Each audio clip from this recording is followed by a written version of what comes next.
Hello viewers, నేను Rohan. Welcome to social post. నా అన్వేషణ యూట్యూబర్ తెలియని వ్యక్తులు ఉండరు. ఆయన చేసిన వివాదాస్పద వ్యాఖ్యలు తీవ్రమైనటువంటి దుమారం లేపుతున్నాయి.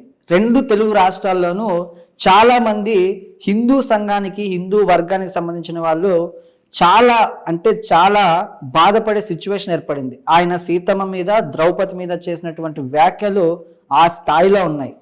మరి ఐబొమ్మ రవిని ఎలా అరెస్ట్ అయితే చేశారో అన్వేషణ కూడా అలా అరెస్ట్ చేస్తారా, చేయబోతున్నారా అని ఈ వీడియోలో ఈ విషయాల గురించి తెలుసుకుందాం. ఈరోజు మనతో పాటు ఉన్నారు హైకోర్టు అడ్వకేట్ రవీంద్రనాథ్ గారు. సార్తో మాట్లాడదాం. నమస్తే రవీంద్రనాథ్ గారు. నమస్తే అండి రోహన్ గారు. అన్వేష్ చేసినటువంటి వ్యాఖ్యలు రెండు తెలుగు రాష్ట్రాల్లో ఉండేటువంటి హిందువుల్ని, వాళ్ళ యొక్క మనోభావాల్ని దెబ్బతీసే విధంగా ఉన్నాయి. ఓన్లీ హిందువుల్ని టార్గెట్ చేసి సీతమ్మ మీద అండ్ ద్రౌపది మీద ఆయన చేసినటువంటి వ్యాఖ్యలు తీవ్ర దుమారాన్ని రేపుతున్నాయి. దాని మీద మీ స్పందన ఏంటండి? ముందుగా నేను మాట్లాడేది ఏంటంటే రోహన్ గారు, ఈ అన్వేష్ అన్నటువంటి ఈ వెధవ యూజ్లెస్ ఫెలో స్ట్రైట్గా నేను మాట్లాడుతున్నా. ఈ వీడియో నీ దాకా చేరితే తప్పనిసరిగా ఈ వీడియో నువ్వు చూడాల్సిందే. నువ్వు పెరిగింది తెలుగు రాష్ట్రాల్లో, నువ్వు పెరిగింది హిందుత్వంలో, నువ్వు పెరిగింది సమకాలీన మనందరి మధ్యలో తిరిగావు. కానీ ఈ రోజు ఏదో నువ్వు విదేశాల్లో తిరుగుతున్నావు అని చెప్పి నీ విదేశాల యొక్క జాడ్యాన్ని, ఆ జాత్యాంగారాన్ని తీసుకుపోయి మీ అమ్మని కానీ, మీ చెల్లిని కానీ, మీ ఇంట్లో ఉన్న ఆడపడుచుని కానీ దాన్ని పరిగణించగలవా? వాళ్ళకి ఆపాదించగలవా? మీ ఇంట్లో మీ చెల్లి నువ్వు తిరగొచ్చుగాక, నువ్వు 10 మంది అమ్మాయిలతో రకరకాల ప్లేసుల్లో తిరగొచ్చుగాక, కానీ నువ్వు అదే రకంగా మీ చెల్లిని, మీ అమ్మని ఊహించగలవా? మీ బంధువులు ఊహించగలవా? ముందు నువ్వు ఆత్మవిమర్శ చేసుకో. ఒకరి మీద మనం విమర్శ చేసే ముందు నీ వైపు 3 వేలు చూపిస్తూ ఉంటాయి. ఈరోజు కొన్ని వేలాది మంది, లక్షలాది మంది, కోట్లాది మంది హిందువుల యొక్క మనోభావాలు ఈరోజు ఇబ్బందులు పడే పరిస్థితి. మొదట్లో ఈ అన్వేషణ అనే వ్యక్తి పెద్దగా ప్రాధాన్యత లేనటువంటి వ్యక్తి, కానీ సోషల్ మీడియా ప్రభావం వల్ల ఒక సోషల్ మీడియాలో ఓవర్ నైట్ ఏదో చదివాడని చెప్పి ఈయన ఏదో ఇన్స్టాలో కాస్త హీరో అయ్యాడు. ఆయన ఓకే, మంచిది, నువ్వు సంపాదించుకో, కోట్లు సంపాదించుకో, నీ వాళ్ళకి ఏదైనా మంచి చెయ్యి. కానీ వ్యాఖ్యలు చేసే వ్యాఖ్యలు ఆల్రెడీ తెలుగు రాష్ట్రాల్లో మరి ఏమీ పనిపాటు లేరు. మరి ఇక్కడ ఏమి జరగట్లా? ఈ రోజు ఆడవాళ్ళ యొక్క వేషధారణ మీదే గడచిన ఒక 10 రోజుల నుంచి డిస్కషన్ జరుగుతున్నాయి. ఒకరు అవునంటారు, ఒకరు కాదంటారు. అవునని కొంతమంది, కాదని కొద్దిమంది. ఎవరి మనోభావాలు వాళ్ళకు ఉంటాయి, ఎవరి ఇష్టాలు వాళ్ళకు ఉంటాయి. ఇక్కడ నేను ఎవరిని సపోర్ట్ చేసే పరిస్థితుల్లో నేను గుర్తుపెట్టుకోండి రోహన్ గారు. ఆడవాళ్ళ యొక్క వేషభాషల మీద మన పెద్దలంటే గరికపాటి వారు కావచ్చు, చాగంటి వారు కావచ్చు, చాలా మంది వ్యాఖ్యలు చేశారు. పెద్దలు పెట్టినటువంటి దారిలో వెళ్ళడం అనేది మన యొక్క సమాజం యొక్క నిర్దేశం. అది గురువు అంటే దారి చూపిస్తాడు, వారిని మార్గనిర్దేశకులుగా ఉండాలి. ఈ రోజు మన పురాణ దేవీ దేవతల్ని తీసుకుని రావడం పరిహాసం అయిపోయింది, ప్రతి ఒక్కరికి అలవాటు అయిపోయింది. ఈ రోజు అంటే శృతి మించిపోతుంది. ఈ రోజు అనేక రకాల సమస్యలు ఉన్నాయి మన రాష్ట్రంలో. ఎన్ని సమస్యలు లేవు ఈ రోజు మన రాష్ట్రంలో? అనేక సమస్యలు. ఈ రోజు ఇబ్బందులు పడుతున్న జనాలు ఉన్నారు. వీటి గురించి మాట్లాడలేదు. ఏదో ఒక సినిమా ప్రమోషన్కి వచ్చినటువంటి ఒక నటుడు ఆ సినిమా ప్రమోషన్ లో భాగంగా ఏదో కాస్త ఒక పెద్ద తరహా భావంతో ఒక విషయాన్ని సందేశాత్మకంగా చెప్పాలి, ఇలా చెప్తే బాగుంటుంది, మన ఇంట్లో మన తండ్రి, మన బాబాయ్, మన పెదనాన్న, మన అన్న ఎలా అయితే చెప్తాడో ఆ భావన ఫీల్ తోటి ఆయన చెప్పడం జరిగింది. దానికి ఎక్కడ వ్యక్తులను ఉద్దేశించి ఆయన మాట్లాడలే, ఏ స్త్రీని ప్రత్యేకంగా పేరు పెట్టి ఎవరిని మాట్లాడలే. కానీ వాళ్ళ వ్యక్తిగతాన్ని తీసేసుకుని ఎంటైర్ ఆడజాతి, మేమే ఆడవాళ్ళకి సంబంధించి మేమేదో వకాలత్ పట్టుకుందాం, వాళ్ళందరికీ మేమందరం వాళ్ళ తరపున మేము మాట్లాడతామని చెప్పి ఆడవాళ్ళు ఎవరైనా మీకు సపోర్ట్ చేస్తున్నారా? యావత్ ఆడజాతతో మీకు సపోర్ట్ చేస్తుందా? ఈ రోజు ఆడవాళ్ళే దూషించుకునే పరిస్థితి ఉంది. 90% ఆఫ్ ఆడవాళ్ళు కూడా ఈ రోజు మిమ్మల్ని దూషించుకునే పరిస్థితికి మీరు వచ్చారు. ఈ పరిస్థితి ఎందుకు దాపరించింది? మీరు ఇళ్లలో ఉంటే మీ భార్యకి, మీ భర్తలకి మీరు చూపించుకోండి. ఏమైనా చేయాలనుకుంటే డెఫినెట్గా మీ కార్యకలాపాలు మీరు పెట్టుకోండి, మీ ప్రైవేట్ యాక్టివిటీస్, మీ ప్రమోషన్స్, మీ గ్లామరస్ ఎలా ఉండండి.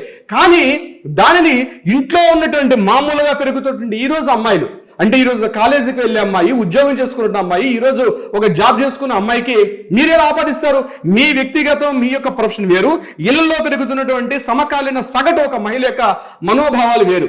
మీరు తీసుకుపోయి వీటిని ఆపాదించడం ఎట్టి పరిస్థితిలో కరెక్ట్ కాదు. నేను చాలా మంది ఉద్దేశం చెప్తున్నాను, ఇది కరెక్టా కాదని చెప్పడం ఉంది. మీరు ఒక్కసారి ఆత్మ విమర్శ చేసుకోవాల్సిన అవసరం కూడా ఉంది. ఇక అన్వేషణ విషయానికి వచ్చినట్లయితే ఎవరిని సపోర్ట్ మాట్లాడుతున్నావు? నీకంటే చాలా మంది తొడలతో అవసరం కాబట్టి, ప్రపంచవ్యాప్తంగా తిరుగుతున్నావు కాబట్టి ఇలాంటి వ్యక్తులు దేశానికి రానియకూడదు. ఏ ఎయిడ్స్ తగిలించుకొచ్చారో, ఏ కరోనా వైరస్ తగిలించుకొస్తారో ఇట్లాంటి వ్యక్తిని దేశ సరిహద్దులను ఆపి వాడిని పూర్తిగా ఎంక్వైరీ చేసి వాడిని పూర్తిగా పాయింట్ టు పాయింట్ చెక్ చేసుకెళ్ళిన వ్యక్తులు లోపల రానియకూడదు. నా ఉద్దేశం అయితే అట్లానే మాట్లాడుతున్నాను.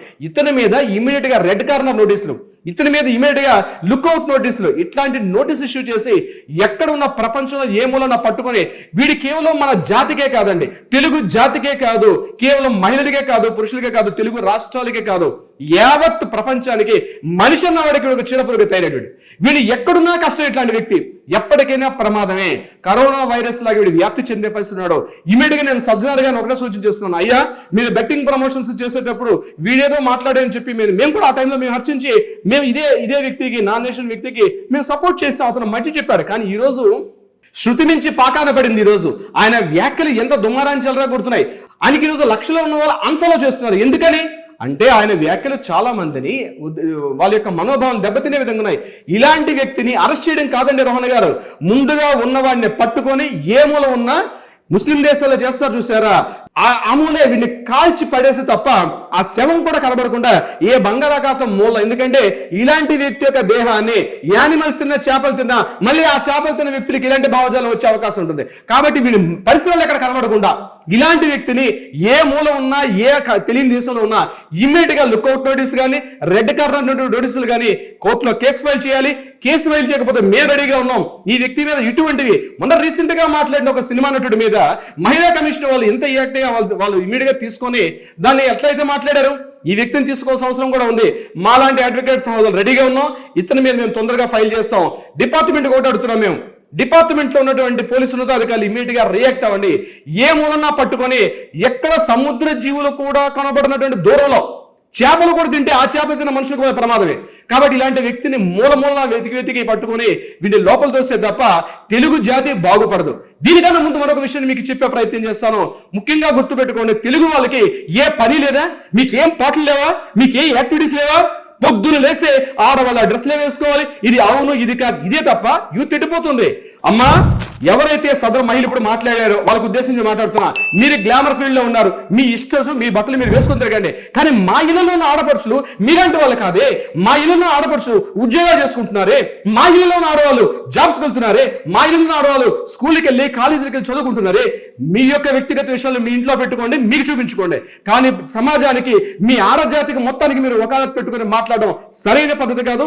ఎప్పటికైనా ఈ విషయాన్ని ఇప్పటికే ఫుల్ స్టాప్ పెట్టకపోతే భారీ మూల్యం చెల్లించుకుంటారు రోహన్ గారు.